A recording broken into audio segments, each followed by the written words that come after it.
Hello दोस्तों, आपका art study helper YouTube channel में स्वागत है।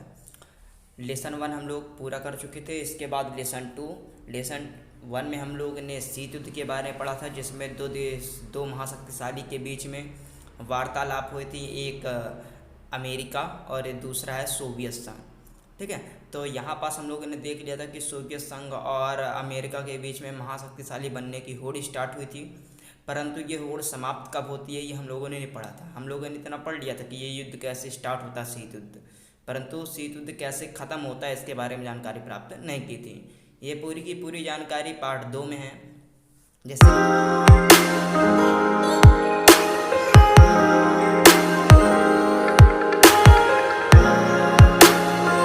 कि आपको पार्ट 2 में सबसे पहले इस पार्ट का नाम ही दिख रहा है, दो ध्रुवता का अंत। दो ध्रुवता का अंत मतलब क्या होता है? जो दो बड़ी बड़ी महाशक्तिशाली थी उनके बीच में अंत कैसा होता है, मतलब जो उनके बीच में लड़ाई चल रही थी वो कैसे होता है। ठीक है, तो यहाँ पास हम लोग इसके बारे में पढ़ेंगे पार्ट 2 में। ठीक है, और आप लोग से बताना कि जैसे कि पहले मैं लिख के भेजा करता था, परंतु उसमें इतना ज़्यादा क्लियर नहीं आया करता था, इसलिए पूरा ये टाइपिंग है जिसमें आप आराम से स्क्रीनशॉट ले सकते हो और अपने नोटबुक में लिख सकते हो। ठीक है, और ये आपको मैं फिर एक बार बता दूं कि जितना भी मैं इधर पढ़ाऊंगा वो आपके 100% पेपर में आने की पूरी पूरी संभावना है, इसकी गारंटी मैं देता हूं। ठीक है, तो आप लोग ध्यान से पढ़ते चलिएगा। तो स्टार्ट करते हैं। जैसे कि आप लोगों को सबसे पहले इसमें एक मैप दिख रहा होगा, ये मैप है बर्लिन का। ये जो पूरा मैप दिख रहा है वो कहाँ का है? बर्लिन का है। ये बर्लिन क्या है ना? सबसे पहला क्वेश्चन तो यही है। तो बर्लिन है जर्मनी की राजधानी। ठीक है, आपको ये याद रखना है, जो बर्लिन है वो क्या है? जर्मनी की राजधानी। अब हम लोग इसे पढ़ क्यों रहे हैं आखिर बर्लिन को? तो देखना, जो ये दो ध्रुवीयता का अंत है, जो महाशक्तिशाली बनने की जो होड़ स्टार्ट हुई थी, ठीक है, जो ये समाप्त होती है इस बर्लिन के कारण ही समाप्त होती है। अगर ये बर्लिन ना होता तो क्या पता आज भी ये युद्ध चलता रहता। तो इस बर्लिन के कारण ही ये युद्ध क्या होता है? समाप्त होता है। बर्लिन एक स्थान है जो जर्मनी की राजधानी है। जैसे भारत की राजधानी दिल्ली, उस प्रकार जर्मनी की राजधानी कौन है? बर्लिन। मैं आपको बता दूं, जर्मनी भी आप लोग देख लो मैप में कि जर्मनी कहाँ है। ये जो आप लोग को ऊपर दिख रहा है, ये वाला पहला वाला फर्स्ट वाला पेज है ना, ये जो दिख रहा है ये है पूरा का पूरा जर्मनी। अब मैं आप लोग को याद दिला दूँ, जैसे आप लोगों ने पार्ट 1 में पढ़ा था कि एक मित्र राष्ट्र था, एक धुरी राष्ट्र था। जिनको भी पार्ट 1 के बारे में पता नहीं है, इस वीडियो के डिस्क्रिप्शन में लिंक दी गई हैं। लेसन 1 के पार्ट 1, पार्ट 2, पार्ट 3, उसको आप ओपन करके देख सकते हैं। ठीक है, ये जो जर्मनी देश है, तो जर्मनी, जापान, इटली ये एक साइड थे। अमेरिका, सोवियत संघ, फ्रांस और ब्रिटेन ये एक साइड थे। और दोनों के बीच में कौन सा युद्ध होता है? द्वितीय विश्व युद्ध होता है। कब होता है? तो आपको बताया गया था सन 1939 से स्टार्ट होता है, 1945 में ख़त्म होता है ना। तो जो मित्र राष्ट्र वाले थे, अमेरिका, सोवियत संघ, ब्रिटेन और फ्रांस, तो जब ये लोग जीत जाते हैं युद्ध में, तो उन्होंने जर्मनी, क्योंकि जर्मनी उसका विपक्षी था, तो अगर जो हारेगा तो उसको अपनी ज़मीन देनी पड़ेगी।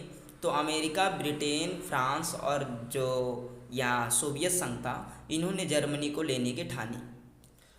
सबको थोड़ा थोड़ा हिस्सा मिला। जो रेड कलर से दिख रहा है वो है सोवियत संघ। जो आप लोग को ये रेड कलर से दिख रहा है ये क्या है? सोवियत संघ। जो येलो कलर से दिख रहा है ये है अमेरिका, और जो ग्रीन कलर से दिख रहा है ये है आपका ब्रिटेन, और जो ये कलर से दिख रहा है ये ब्लू कलर से, वो क्या है? फ्रांस। तो ये 4 देश थे, चारों अपने अपनी ज़मीन को बांट लेते हैं। ठीक है, और आपको यहाँ पास एक छोटा सा ये दिख रहा होगा जिसका नाम है बर्लिन। इसी के बारे में हम लोग क्या करेंगे? पढ़ेंगे। बर्लिन के भी कितने हिस्से हो जाते हैं? बर्लिन के भी 4 हिस्से हो जाते हैं। अब 4 हिस्से कैसे होते हैं तो ध्यान से देखना। ये रेड कलर वाला सोवियत संघ, जो आप लोग को रेड कलर से दिख रहा है ये क्या है? सोवियत संघ। जो ब्लू कलर से दिख रहा है ये है आपका फ्रांस। जो ग्रीन दिख रहा है ये है ब्रिटेन, और जो येलो कलर से दिख रहा है ये है अमेरिका। इस राजधानी, अभी हमने पढ़ा था कि जर्मनी की राजधानी क्या थी? बर्लिन थी। यही है बर्लिन। बर्लिन के 4 हिस्से हो गए थे। अब यहीं पास एक कहानी स्टार्ट होती है। होता क्या है कि आप लोग जैसा कि इस मैप में ध्यान करके एकदम देखना, ठीक है, कि 4 हिस्से तो इधर कर दिए गए। तो क्या हुआ कि यूएसएसआर जो था वो मानता था समाजवादी अर्थव्यवस्था को, जो ये तीनों देश थे ये मानते थे पूंजीवादी को। तो हुआ क्या कि ये दोनों अलग हो गए, एक समाजवादी एक पूंजीवादी। समाजवादी वाला सोच रहा था कि ये जो मेरी आइडियोलॉजी है, जो मेरी सोच है, ये देश भी अपनाने लग जाएं। कौन से देश? ये वाले देश भी क्या करने लगे? अपनाने लगे। परंतु ऐसा होगा नहीं, क्योंकि ये पूंजीवादी वाले थे। हो क्या रहा था कि जो ईस्ट बर्लिन, क्योंकि जो बर्लिन अभी आपने पूरा पढ़ा ये बर्लिन है, तो बर्लिन को 2 भागों में कर दिया गया। एक का नाम रख दिया गया ईस्ट बर्लिन, एक का नाम रख दिया गया वेस्ट बर्लिन। ईस्ट बर्लिन का मतलब पूर्वी बर्लिन, वेस्ट बर्लिन का मतलब पश्चिमी बर्लिन। ईस्ट बर्लिन का प्रमुख हो गया यूएसएसआर, और जो वेस्ट बर्लिन था उसका प्रमुख हो गया अमेरिका।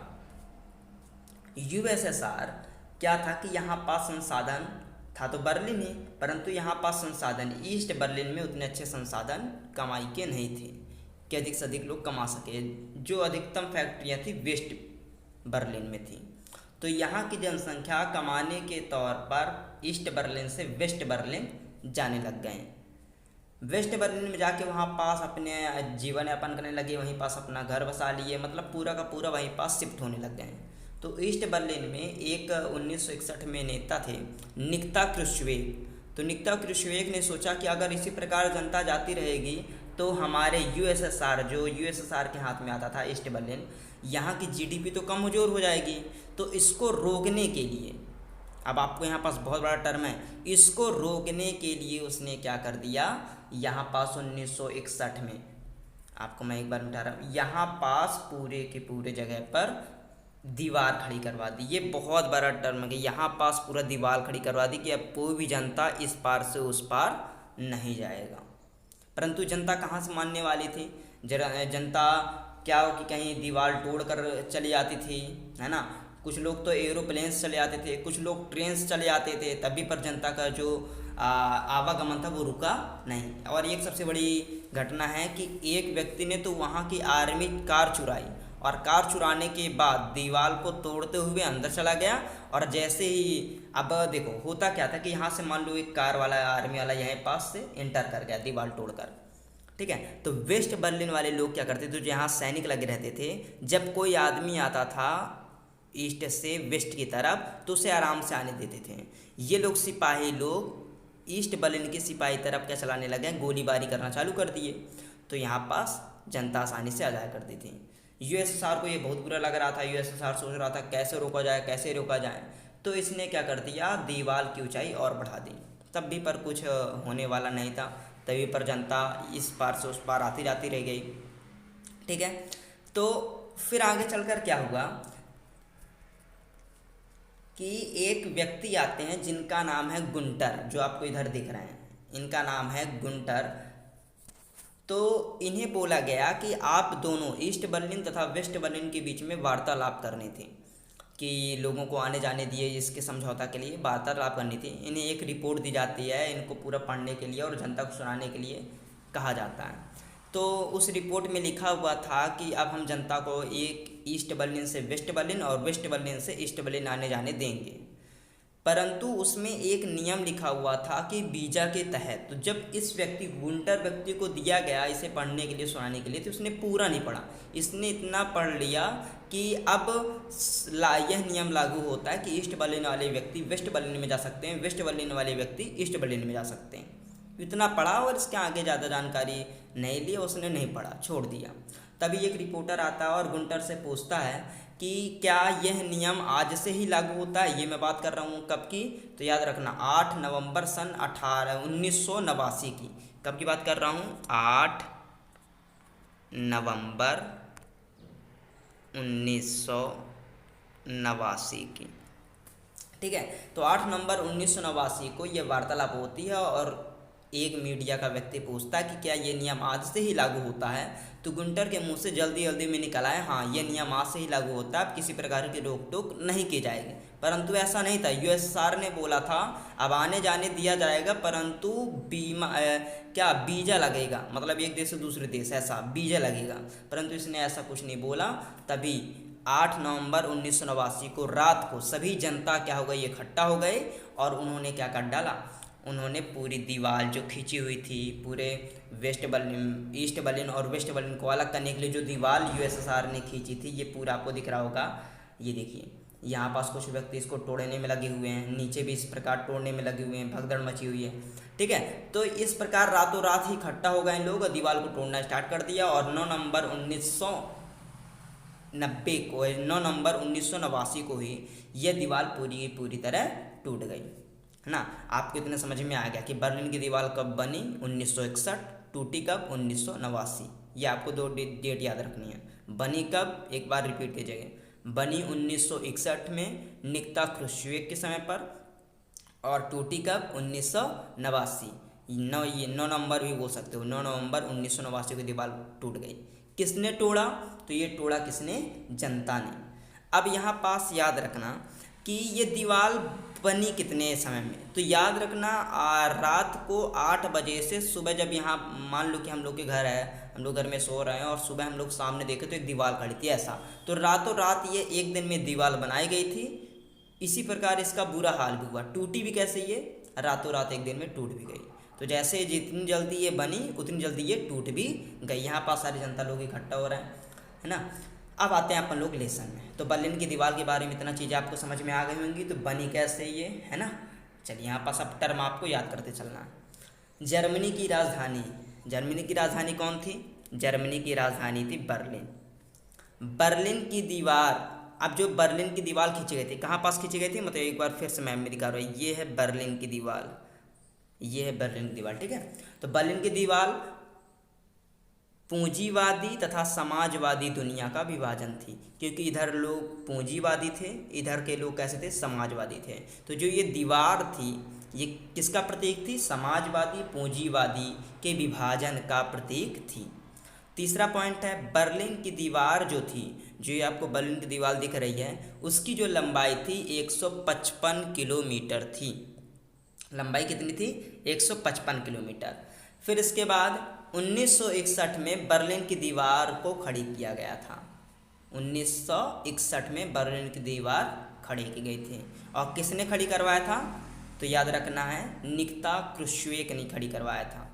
ठीक है, और जब टूटी थी तब कौन था, जब टूटी थी तब थे मिखाइल गोर्बाचेव, ये भी आपको याद रखना है। ठीक है, इसके बाद नेक्स्ट, परंतु जनता के द्वारा, यहाँ पास एक टर्म लिखा, परंतु जनता के द्वारा 9 नवंबर 1989 को यह तोड़ दी गई। किसको तोड़ दिया गया, जो बर्लिन की दीवार 1961 में खड़ी हुई थी वो उसको तोड़ कब दिया गया, 1989 में।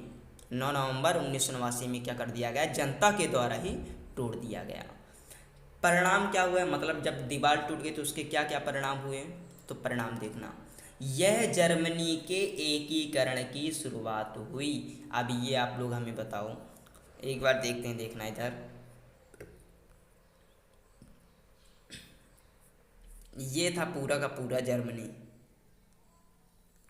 ठीक है, जब ये वाला मसला ख़त्म हो गया, यहाँ पास था बर्लिन, जब ये वाला मसला ख़त्म हो गया तो जर्मनी का फिर से एकीकरण हो गया। एकीकरण का मतलब ये है कि जो ज़मीन के 4 हिस्से बटे थे, 1 2 3 4, जो ये 4 हिस्से बटे हुए थे, तो जब दीवार टूट जाती है तो जर्मनी का एकीकरण हो जाता है। मतलब जो जर्मनी 4 भागों में बट गया था वो फिर से कितने भाग में हो जाता है, एक भाग में फिर से हो जाता है। लेकिन अगर ये दीवार ना टूटती तो जर्मनी का एकीकरण ना होता। फिर इसके बाद और क्या परिणाम निकले, तो देखिए दूसरी दुनिया का पतन हो गया। दूसरी दुनिया का पतन मतलब जो सोवियत संघ कहलाया जाता था, अब उसका क्या हो चुका है, पतन हो चुका है। अब महाशक्तिशाली केवल कौन बन गया है, अमेरिका। इसके बाद आप लोग के एनसीईआरटी बुक के अकॉर्डिंग जो आप लोग को दिया गया है, तो सोवियत प्रणाली के बारे में दिया गया है, तो इसी के बारे में अपन लोग क्या करेंगे, पढ़ेंगे, सोवियत प्रणाली।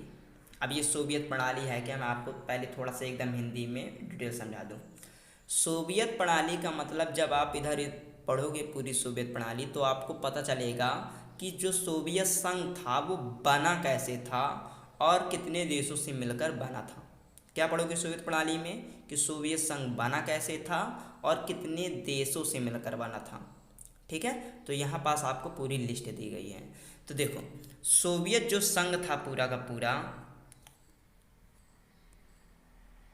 जो सोवियत संघ था वो पूरे के पूरे 15 देशों से, कितने देशों से, 15 देशों से मिलकर बना था। देखो कौन कौन से हैं वो। पहला है रसिया, पहला कौन सा है, रसिया। दूसरा कौन सा है, इस्टोनिया। तीसरा कौन सा है, लताविया। चौथा कौन सा है, लिथुआनिया। ठीक है,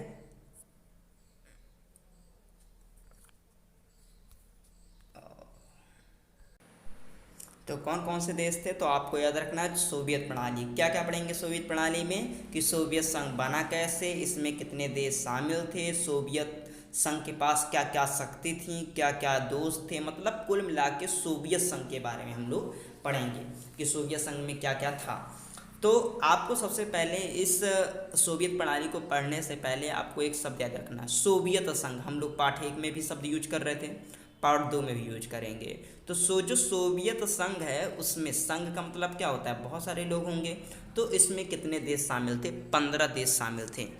ठीक है, अब 15 देश में कौन कौन, तो ध्यान से देखना। पहला है रसिया, दूसरा है इस्टोनिया, तीसरा है लताविया, चौथा है लिथुआनिया, पाँचवा है बेलारूस, छठवां है यूक्रेन, सातवां है आपको मोल्दोवा, और सातवां है जॉर्जिया, और नौवां है आपका आर्मेनिया, और 10वां है अजरबैजान, और 11वां है कजाकिस्तान, 12वां है उज्बेकिस्तान, 13वां है तुर्कमेनिस्तान, और 14वां है किर्गिस्तान, और 15वां है तजाकिस्तान। ये 15 देश हैं जो कि सोवियत संघ में क्या थे, शामिल थे। आपको पूरा का पूरा रट नहीं लेना, ये ना तो रटने वाला है ना तो रटेगा ये, है ना। तो आपको कम से कम ऐसे एक बार पढ़ लेना जिसमें आपको जब भी आ गया, जैसे मैं अगर आपको बोलूँ क्या आर्मेनिया था, क्या अजरबैजान था, तो आप लोग की तुरंत दिमाग में आएगा हाँ था। ठीक है, और फिर इसके बाद देखो ये 15 देश किस में शामिल थे, तो आपको याद रखना किस में शामिल थे, सोवियत संघ में शामिल थे। इसके बाद हम लोग पूरा का पूरा जो पढ़ेंगे वो रूस के बारे में पढ़ेंगे। ठीक है, तो स्टार्ट करते हैं रूस के बारे में। देखो रूस, पहले आप लोग देख लो रूस है कहाँ पास। ये जो आप लोग को ज़्यादा लाइटी कलर से दिख रहा है ये है रूस। ये पूरा का पूरा ये वाला पूरा भाग कौन है, रूस है। ठीक है, तो इसी के बारे में अपन लोग क्या करेंगे, पढ़ेंगे। रूस की क्रांति सन 1917 में हुई, जिसे समाजवादी क्रांति भी कहा जाता है। एक मैं यहाँ की बात बताता हूँ, 1914 में क्या हुआ था, एक क्रांति हुई थी जिसका नाम था बोल्शेविक क्रांति, है ना। 1914 में कौन सी क्रांति हुई, बोल्शेविक क्रांति। उसमें क्या बोला गया कि जैसे मान चलो कि एक व्यक्ति है, उसके पास 4 मंजिल का घर है ना। तो उसका जो मालिक होगा तो इस क्रांति के तहत वो अपने एक कमरे में रहेगा, बाकी पूरे कमरे में जितने भी जिनके लोगों के पास घर नहीं है ना, उनको फ्री में देना पड़ेगा। ये कहा गया था किसमें, बोल्शेविक क्रांति में। जिनके पास खूब सारी ज़मीन है उसे ज़मीन देना पड़ेगा। इसी प्रकार मतलब कुल मिला के जितने भी नागरिक हैं सबको समान की दृष्टि से देखना समाजवादी क्रांति में हुआ था। तो 1914 में जो बोल्शेविक क्रांति आई थी उसी के कारण जन्म हुआ था समाजवादी क्रांति का। ठीक है, तो रूस में रूसी क्रांति कब हुई, तो याद रखना 1970 में। बोल्शेविक क्रांति कब हुई, 1914 में, और उसी समय इसका नाम बदल गया था बोल्शेविक क्रांति से समाजवादी क्रांति और पड़ गया था। ठीक है, आपको याद रखना, सेना की वर्दी बदल दी गई थी, ऐसे बहुत बड़े बड़े काम हुए थे रूस। 1917 में क्या हुआ कि रूस में एक क्रांति हुई जिसका नाम क्या है, रूसी क्रांति बोल दो या तो समाजवादी क्रांति। ठीक है, फिर आगे चलकर क्या हुआ, तो देखना है आपको। इसी क्रांति ने, जो ये रूस की क्रांति हुई थी, इसी क्रांति ने क्या कर दिया कि रूस में यूएसएसआर को अस्तित्व में आया। यूएसएसआर मैंने आपको बताया था, यूएसएसआर का आपको फुल फॉर्म पेपर में पूछता है। तो यूएसएसआर का फुल फॉर्म है, यू का मतलब यूनियन, एस का मतलब सोवियत, एस का मतलब सोशलिस्ट, आर का मतलब रिपब्लिक। ठीक है, तो आपको याद रखना है। यूएसएसआर अस्तित्व में कब आया? जब कौन सी क्रांति हुई? रूसी क्रांति हुई, या तो बोल दो समाजवादी क्रांति हुई। कब हुई ये? 1917 में हुई, तब जाके सोवियत संघ अस्तित्व में आया। कितने देश शामिल थे? तो अभी हम लोगों ने पढ़ा था 15 देश यूएसएसआर में शामिल थे। परंतु हुआ क्या कि जो यूएसएसआर बन गया था 1917 में, ये टूट कब गया? तो ये टूटा बर्लिन की दीवार के बारे में, है ना। जब बर्लिन की दीवार आई थी तो देखो बर्लिन की दीवार खींचा कब गया, मैंने आपको बताता हूँ। बर्लिन की दीवार खींची गई थी 1961 में। टूटी कब थी? 9 नवंबर 1989 में। तो जब बर्लिन की दीवार टूटी तभी से यूएसएसआर जो था, है ना, सोवियत संघ 15 देशों का समूह, वो भी क्या हो गया था? समाप्त हो गया था। तो ये आपको याद रखना है कि यूएसएसआर बना कब था? रूसी क्रांति, समाजवादी क्रांति कब हुई थी? 1917 में।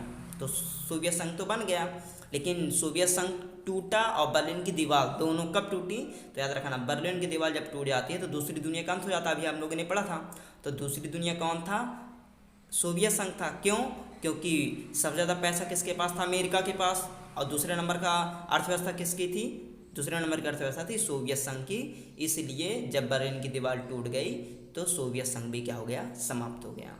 तीसरा पॉइंट, सोवियत प्रणाली के तहत समाजवाद को अपनाना। ये गलत लिखा हुआ है, समाजवाद है यहाँ पास। क्या है? समाजवाद।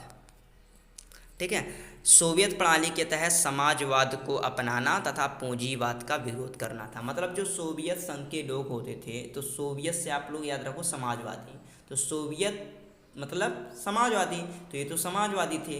तो जो समाजवादी लोग थे वो किसका विरोध करते थे? पूंजीवादी, मतलब अमेरिका का क्या करते थे? विरोध। इनका केवल यही काम था कि जो सोवियत संघ बनाया ही किस लिए गया था? पूंजीवाद का क्या करने के लिए? विरोध करने के लिए। चौथे नंबर पर, सोवियत संघ दूसरी दुनिया, जो सोवियत संघ था, ठीक है, सोवियत संघ को दूसरी दुनिया इसलिए कहा गया क्योंकि अमेरिका के बाद सोवियत संघ दूसरी बड़ी अर्थव्यवस्था थी। मतलब अगर हम सोवियत संघ को दूसरी बड़ी अर्थव्यवस्था या हम बोल दें दूसरी दुनिया क्यों कहते हैं? क्योंकि अमेरिका के पास सबसे ज़्यादा पैसा था, इसलिए पहली दुनिया। उसके बाद सोवियत संघ, रूस के पास ज़्यादा पैसा था, इसलिए इसे दूसरी दुनिया कहा गया। यहाँ केवल एक ही पार्टी का शासन रहता था, जिसका नाम क्या है? कम्युनिस्ट। ये शब्द आपको याद रखना है, क्योंकि आपसे पूछेगा कि सोवियत संघ में कौन सी पार्टी थी, तो आप क्या बोलोगे? Communist party. कम्युनिस्ट कम इंग्लिश में बोलते हैं और हिंदी में बोलते हैं समाजवादी। ठीक है, और समाजवादी का काम ये होता है कि देश में जितने भी लोग रह रहे हैं उनको समान दृष्टि से देखना। अगर किसी को हम 10 रुपये दे रहे हैं तो सबको 10 रुपये, किसी को ज़मीन दे रहे हैं तो सबको बराबर ज़मीन। ये इस प्रकार होता है कम्युनिस्ट पार्टी में। तो यहाँ पास एक ही पार्टी थी, कौन सी? Communist party. हम लोग बात किसकी कर रहे हैं? सोवियत संघ की, याद रखना आप लोग। छठवां नंबर जो पॉइंट है वो है कि जो रूस था वहाँ पास मतलब हर छोटी से छोटी वस्तु और हर बड़ी से बड़ी वस्तु बनती थी।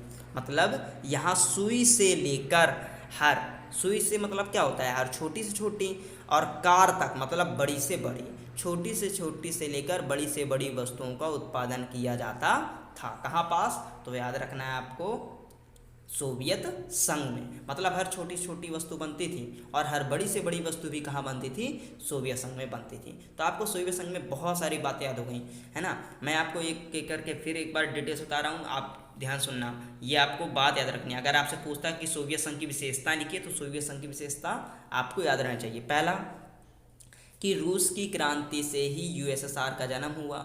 रूस की क्रांति कब हुई? सन 1917 में हुई, जिसे समाजवादी क्रांति भी कहते हैं। इसी के कारण यूएसएसआर का क्या हुआ? अस्तित्व में आया। इसमें कितने देश शामिल थे? तो आप बोलोगे 15 देश शामिल थे। ये ख़त्म कैसे हुआ? कि बर्लिन की दीवार जब टूट गई तो ये क्या हो गया? ख़त्म हो गया। इसका काम क्या था? इसका काम था समाजवादी, वो खुद था, तो किसका विरोध करेगा? पूंजीवादी का। तो पूंजीवादी का विरोध करना इसका काम था, है ना। और सोवियत संघ को दूसरी दुनिया क्यों कहा गया? क्योंकि अमेरिका के बाद दूसरी बड़ी अर्थव्यवस्था किसकी थी? सोवियत संघ की, इसलिए इसे क्या बोला गया? दूसरी दुनिया बोला गया। यहाँ केवल एक ही पार्टी का शासन था, जिसका नाम क्या था? कम्युनिस्ट पार्टी था। यहाँ पास छोटी से छोटी वस्तु से लेकर बड़ी से बड़ी वस्तु का निर्माण किया जाता था। परंतु याद रखना, जो इधर वस्तु बनाई जाती थी वो अमेरिका की तुलना में कमज़ोर, मतलब कम गुणवत्ता वाली हुआ करती थी। परंतु ये बड़ी बात है कि बनती थी कम से कम। फिर और कौन कौन से टर्म है, ये विशेषता हैं, आपको ये याद रखना है ना, बहुत छोटी छोटी विशेषता है। फिर इसके बाद जो सोवियत संघ था वहाँ पास ना किसी प्रकार की बेरोजगारी नहीं थी, मतलब वहाँ पास काम इफरात था। 8वां नंबर, सोवियत संघ की संचार व्यवस्था बढ़िया थी, विशाल ऊर्जा के संसाधन थे, कहाँ पास, सोवियत संघ में। वहाँ से उद्योग भी बढ़िया उन्नत व्यवस्था में थे, वहाँ पास उद्योग बड़े बड़े फैक्ट्री, क्योंकि हमने अभी देखा सुई से लेकर कार तक बनती थी, तो सीधी सी बात है वहाँ पास उद्योग तो होवे करेंगे। ये हो जाएंगे उनकी क्या विशेषता। तो क्वेश्चन से देख क्या पूछता है कि सोवियत संघ की विशेषताएं लिखिए बस, ठीक है।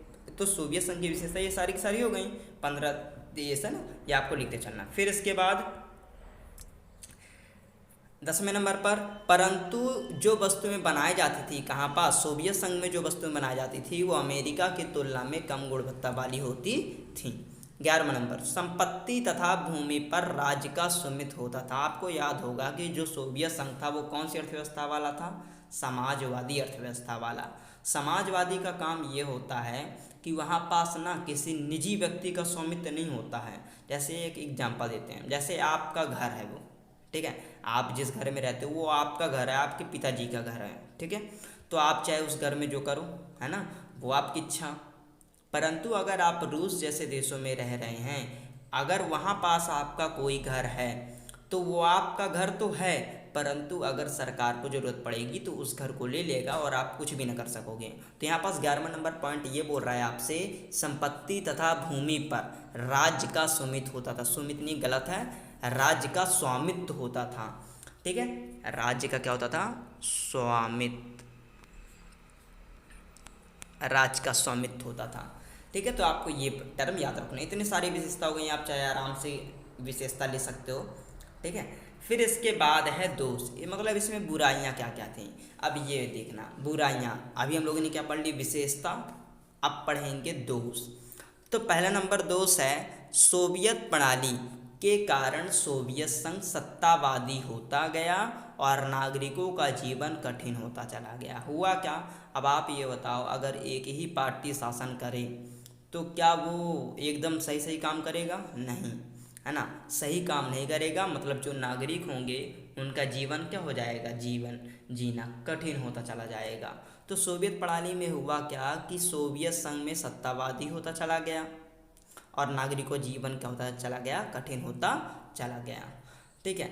और क्या कौन कौन से दोष हैं इसमें, तो दूसरी दोष, सोवियत प्रणाली के कारण एक पार्टी का शासन हो गया, मतलब जो सोवियत प्रणाली थी इसके कारण एक ही पार्टी शासन करने लगा। बहुत सारे दोष हैं, आप और भी ले सकते हो तीसरे पॉइंट पर। तीसरे पॉइंट पर लिख दोगे कि यहाँ के जो नेता थे वो पूरी तरह तानाशाही दिखाने लगे थे।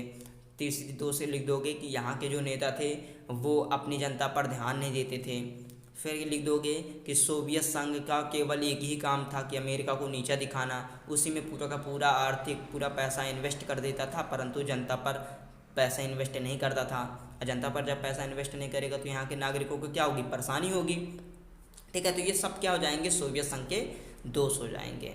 इसके बाद ही तो आप लोगों ने क्या पढ़ लिया, सोवियत संघ की विशेषता, सोवियत संघ के दोष। बर्लिन की दीवार, बर्लिन किसकी राजधानी है, जर्मनी की। बर्लिन की दीवार कब बनी, 1961 में, है ना, निकिता क्रुश्चेव के समय नेता थी। और टूटी कब, तो याद रखना 9 नवंबर 1989 में। इसके बाद जो नेक्स्ट क्वेश्चन है, मिखाइल गोर्बाचेव लिखा हुआ है, ये गलत लिखा है, मिखाइल गोर्बाचेव नहीं है, गोर्बाचेव है, मिखाइल गोर्बाचेव, ठीक है, मिखाइल गोर्बाचेव है।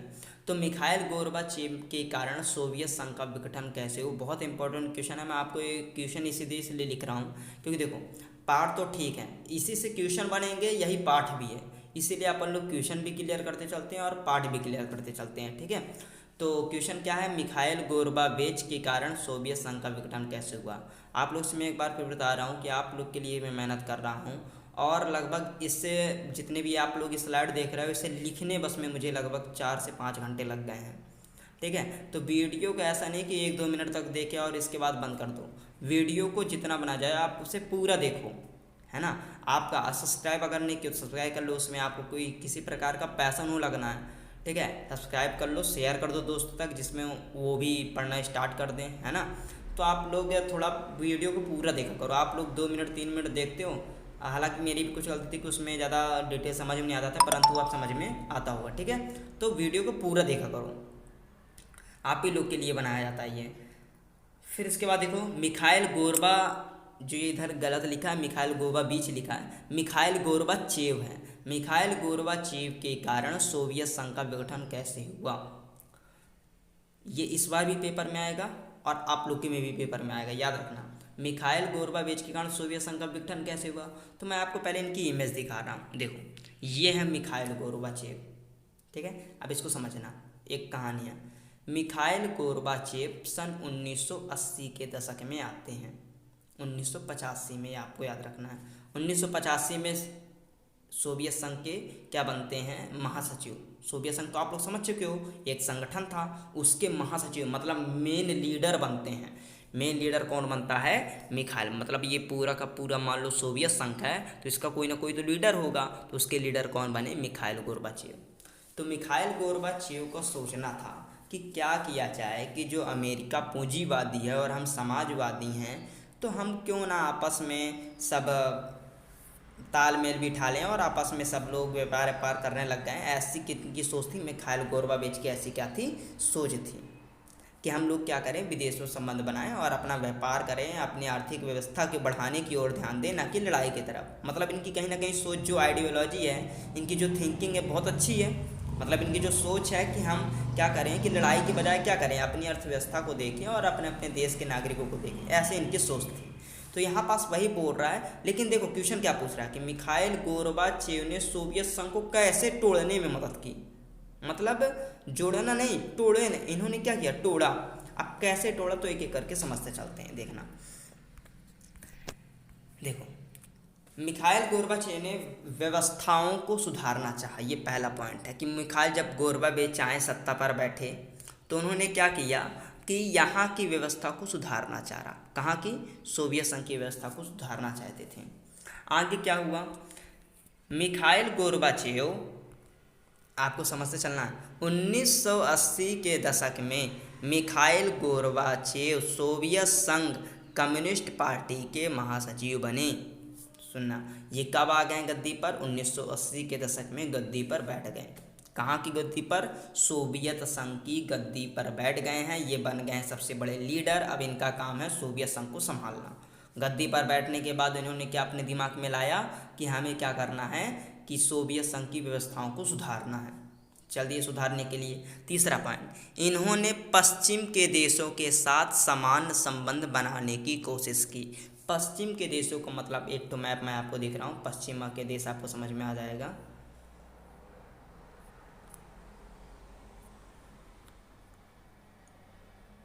ये पश्चिम के देश समझना, ये पश्चिम के देश, ये पूरा का पूरा सोवियत संघ था, आप लोग को भी पता है, ये पूरा सोवियत संघ था। इसके जो इस साइड जो ये बिना कलर वाले दिख रहे हैं, इनके साथ सोचता है कि मैं अच्छे संबंध बना लूँ पश्चिम के देशों के साथ, ठीक है। तो इनकी सोच, इन्होंने क्या ठाना कि मैं पश्चिम के देशों के साथ क्या करूं, एक समान संबंध बनाऊं। और जब समान संबंध बन जाएगा तो व्यापार चालू हो जाएगा। मतलब ये ध्यान किस पर दे रहे हैं, एक बात आपको समझना है, ये ध्यान दे रहे हैं अपने सोवियत संघ के देशों पर नहीं, दूसरे देशों पर ध्यान दे रहे हैं, ठीक है। अगर मान लो आपके सामने नरेंद्र मोदी जी हैं, अगर नरेंद्र मोदी जी को मैं कहूँ कि वो जनता पर ध्यान दे रहे हैं, ठीक है, अच्छी बात है, जनता खुश होगी। लेकिन अगर वो डेली के डेली विदेश जाने लग जाएं, तो आप लोग के मन में क्या आएगा, अरे यार ये नेता मतलब दूसरे देश पर ज़्यादा देख रहा है, अपने देश के नागरिकों को नहीं देख रहा। तो आप क्या सोचोगे कि चलो यार इन्हें हटाओ, ऐसा मतलब कुछ कहोगे, है ना। मतलब अगर कोई भी बड़ा लीडर है, अगर जिसको जो काम दिया जाए अगर वो ना करे और दूसरे पर ध्यान दे, तो हम लोग के मन में ऐसा आएगा कि जनता के मन में आएगा कि इसे हटाओ। तो इसी प्रकार हो रहा मिखाइल गोरबाचेव, कर तो वो सही रहे हैं, वो क्या कर रहे हैं कि अन्य बड़े बड़े देशों के साथ संबंध बनाकर अपने व्यापार को बढ़ावा अपने कर रहे हैं अपने जनता के लिए, लेकिन वो इनडायरेक्ट है, मतलब जनता के जल्दी समझ में आने वाला वो नहीं है। तो यहाँ पास हुआ क्या आगे चलकर कि अब ये इनकी एक ये भी बात थी, ये वो सोच रहे थे कि हम सोवियत संघ में क्या करें, जो समाजवादी लागू है ना। सोवियत संघ में कौन सी अर्थव्यवस्था लागू थी, समाजवादी अर्थव्यवस्था, है ना। तो इनका सोचना था क्यों ना हम लोकतंत्र लागू कर दें, भारत जैसे लोकतंत्र वाला देश था, लोकतंत्र में क्या होता है, लोगों का शासन वाला देश। और समाजवादी में क्या था, एक पार्टी थी कम्युनिस्ट पार्टी, वही का राजा, वह राजा का बेटा राजा, राजा का बेटा राजा बनता जाएगा, बस हो गया, ये समाजवादी थी। लेकिन लोकतंत्र में क्या होता है कि यहाँ पास जिसे लोग चुनते हैं वही क्या बनती है, सरकार। मतलब कहीं ना कहीं अच्छी सोच थी। परंतु हुआ क्या, जनता ने यूएसएसआर का विरोध करना शुरू कर दिया। यूएसएसआर का मतलब है यूनाइटेड सोवियत सोशलिस्ट रिपब्लिक, जिसे हिंदी में सोवियत संघ कहते हैं। तो जनता ने क्या किया, सोवियत संघ का विरोध करना शुरू कर दिया। और जो मिखाइल गोरोवेच थे वो किसके नेता थे, सोवियत संघ के महासचिव थे। और इसी का विरोध कौन करने लग गया, जनता करने लग गई। कर तो अच्छा काम रहे हैं, परंतु जनता उन्हें भगाने लग गई, उनका विरोध करने लग गई। ठीक है। 1991 में मिखाइल गोर्बाचेव का तख्ता पटल हो गया। अब देखो, जब जनता ने विरोध खूब कर दिया, खूब हल्ला डफारी हो गई है ना, मतलब जब लोग उन्हें बुरा कहने लग गए, तो उनका तख्ता पटल हो गया। तख्ता पटल मतलब क्या होता है, उनको गद्दी से हटा दिया गया। तो ये गद्दी से कब हटे, 1990 में, और सोवियत संघ टूट गया, आपको याद रखना। कम्युनिस्ट के अगले नेता बने येल्तसिन नायक। कौन बने, येल्तसिन नायक। अब मैं आपको पहले एक बार येल्तसिन के बारे में दिखा दूँ। येल्तसिन कौन है, ये हैं येल्तसिन, ठीक है, बोरिस येल्तसिन, ये बन जाते हैं अगले नेता। अभी तक कौन थे, अभी तक थे आपके मिखाइल गोर्बाचेव। अब कौन बन गए हैं, बोरिस येल्तसिन बन गए हैं। तो यहाँ पास आपको देखना है ये कैसे बन गए। तो अभी आप लोगों ने देखा कि जनता ने किसका विरोध किया, मिखाइल गोर्बाचेव का क्या कर दिया, विरोध कर दिया। जब मिखाइल गोर्बाचेव का विरोध कर दिया तो आगे चलकर मिखाइल गोर्बाचेव का तख्ता पटल हो गया। और कम्युनिस्ट के अगले नेता कौन बन गया, क्योंकि वहाँ पास एक ही पार्टी थी, कम्युनिस्ट पार्टी, तो अगला नेता कौन बन गया, येल्तसिन नायक बन गया। ठीक है। जब ये बन जाता है तो इसके शासनकाल में देखो क्या होता है। बोरिस 1991 की बात कर रहे हैं अपन लोग, याद रखना। बोरिस येल्तसिन के नेतृत्व में रूस, यूक्रेन, बेलारूस, अब आपको पता है ये किसके भाग थे, यूएसएसआर के क्या थे, भाग थे, तो अलग हो गए। जैसे बोरिस येल्तसिन आता है, ये कमज़ोर नेता था, ये भी आपको याद रखना है। तो रूस जैसे देश, जो कि मेन देश था सोवियत संघ का, यूक्रेन, बेलारूस, ये सोवियत संघ से अलग हो गए। अब ये बताओ, जब बड़े देश अलग हो जाएंगे तो छोटे देश कैसे सोवियत संघ को चलाएंगे। मतलब हमें दिख रहा है कि सोवियत संघ का क्या होने वाला है, पतन होने वाला है। तो किसके समय में रूस अलग हुआ था, बोरिस येल्तसिन के शासनकाल में यूएसएसआर से क्या हो गया, अलग हो गया। इसके बाद आते हैं बोरिस येल्तसिन, हम लोगों ने देख ही लिया, बोरिस येल्तसिन आ चुके हैं, उन्हीं के शासनकाल में हुआ। परंतु जब रूस सोवियत संघ से अलग हो गया तो इसमें कुछ पॉजिटिव प्रभाव पड़ा। पॉजिटिव मतलब एक सकारात्मक प्रभाव पड़ा।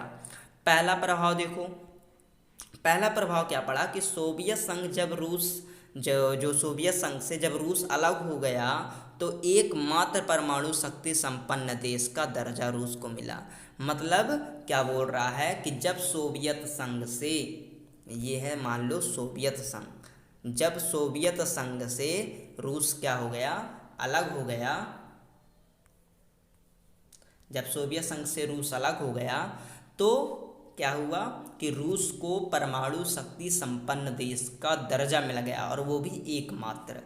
हम बात ये नहीं कि अब अमेरिका के पास नहीं है, ये बोल रहा है कि सोवियत संघ में, हम सोवियत संघ बस को लेके चल रहे हैं, सोवियत संघ में अभी किसी के पास परमाणु शक्ति नहीं है ना। तो लेकिन ये दर्जा किसको मिल गया, रूस को ये दर्जा मिल गया। तो उसके लिए तो पॉजिटिव थिंग पड़ गया, मतलब पॉजिटिव प्रभाव पड़ा।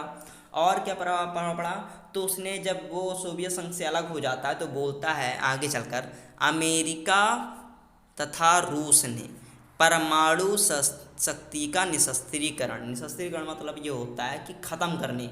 जब रूस सोवियत संघ से अलग हो गया तो रूस, अमेरिका और रूस दोनों आपस में बातचीत करते हैं, और वो किस टॉपिक पर बात करते हैं कि जो हम लोग के पास परमाणु शक्ति है उसका क्या कर दिया जाए, निशस्त्रीकरण कर दिया जाए, मतलब उसे ख़त्म कर दिया जाए। और ऐसा कदम उठाते हैं, परंतु आज भी ये जारी है, आज भी ये समाप्त नहीं हुआ है, और आज भी ये चल रहा है। इतना बात समझ में आपके आ गई कि सोवियत संघ में क्या क्या घटनाएं हो रही हैं। इसके बाद जो नेक्स्ट क्वेश्चन है वो क्वेश्चन है कि यूएसएसआर सोवियत संघ के विघटन के कारण बताइए, क्यों विघटन हो गया सोवियत संघ का। तो अभी आप लोगों ने बहुत सारे कारण पहले ही पढ़ चुके हैं, लेकिन एक बार फिर देख लेते हैं। जनता के प्रति कम्युनिस्ट पार्टी का बुरा शासन की वजह से यूएसएसआर का विघटन का कारण बना। मतलब जब जनता ने कम्युनिस्ट पार्टी के शासन को बुरा कह दिया, जब यूएसएसआर, देखो हुआ क्या, जनता ने विरोध कर दिया था किसका, मिखाइल गोर्बाचेव का। तो जब उसका विरोध कर दिया तो यूएसएसआर क्या होने लगा, धीरे धीरे आपने देखा कि जैसे ही वो विरोध किया और बोरिस येल्त्सिन आया, तभी रूस जैसे बड़े बड़े देश सोवियत संघ से क्या हो गए, अलग हो गए। तो आखिर कारण तो बना ना यूएसएसआर के टूटने का। यूएसएसआर से टूटने का कारण क्या बना, जनता का विरोध। दूसरा, कम्युनिस्ट पार्टी द्वारा जनता को भ्रम में रखना। अब देखो कम्युनिस्ट पार्टी क्या बोल रहे थे कि हम, देखो ऐसे हम सोवियत संघ है मान लो, और आप जो हमारे सामने देख रहे हैं,